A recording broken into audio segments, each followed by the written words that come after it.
Hello बच्चों, कैसे हो आप सभी। I hope you all are well and good.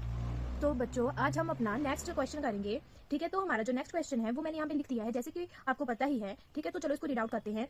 To warn ships of underwater rocks a lighthouse spread a red colored light over a sector of angle 80 degree to a distance of 16.5 kilometer. Find the area of the sea over which the ship are warned. तो देखो, अब ये हमारे पास question है, तो इसमें हमारे पास दो चीजें दी गई हैं। ठीक है, तो क्या क्या दिया गया है हमारे पास। सबसे पहले तो हमारे पास जो है वो हम लिखेंगे कि क्या दिया गया है। हमारे पास दिया गया है हमारा रेडियस मतलब कि आर, और कितना होता है हमारा रेडियस, वो है यहाँ पे दिया हुआ 16.5 किलोमीटर। ओके, ये हमारे पास यहाँ पे दिया गया है। और दूसरी चीज आप देख सकते हो, यहाँ पे लिखा गया है कि over a sector of angle 80 degree. ठीक है, तो मतलब कि क्या हमारे पास क्या दिया गया है, एंगल भी दिया गया है।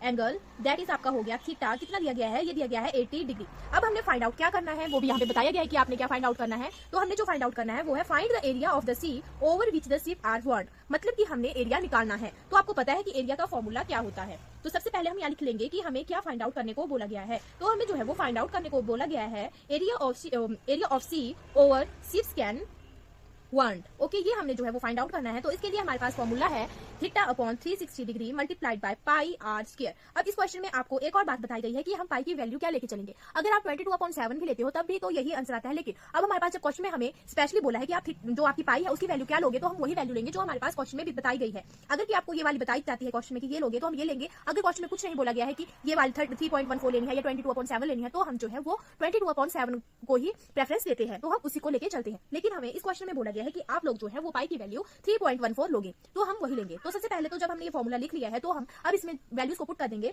तो हमारे पास जो है वो क्या आंसर आएगा वो हम देखेंगे। तो हमारे पास थीटा कितना है, थीटा है 80/360 डिग्री मल्टीप्लाइड बाय पाई कितना है, पाई है हमारे पास 3.14 इंटू आर कितना है 16.5 इंटू 16.5। ठीक है, आर स्क्वायर है, तो हमने ये लिख लिया है। अब हम इसको जो है वो सॉल्व करेंगे। देखो, अब हम पहले 0 से 0 को कैंसिल कर देंगे, फिर टेबल देखेंगे। देखो 4 2 जा 8, 4 9 जा, ठीक है 36। अब 3 से 3 3 जा 9, 3 5 जा 15, 3 5 जा 15, 3 से 3 5 जा 15, 3 5 जा 15। अब देखो हमारे पास यहाँ पे क्या रहा और उसका जो है वो आंसर क्या आएगा। अब हमारे पास यहाँ पर जो है वो रहे 2 मल्टीप्लाई 3.14 मल्टीप्लाई 5.5 मल्टीप्लाई 5.5।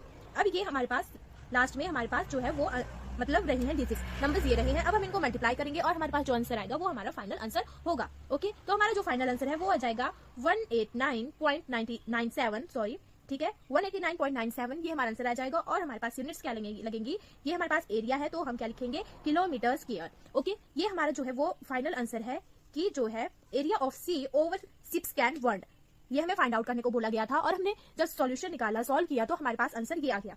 ये हमारा फाइनल आंसर होगा और ये हमारा क्वेश्चन था। आई होप आपको समझ में आया होगा, आपको क्वेश्चन क्लियर हुआ होगा। अगर आपको सब कुछ समझ में आया, वीडियो अच्छी लगी हो तो लाइक कीजिए, कमेंट कीजिए एंड सब्सक्राइब। Thank you.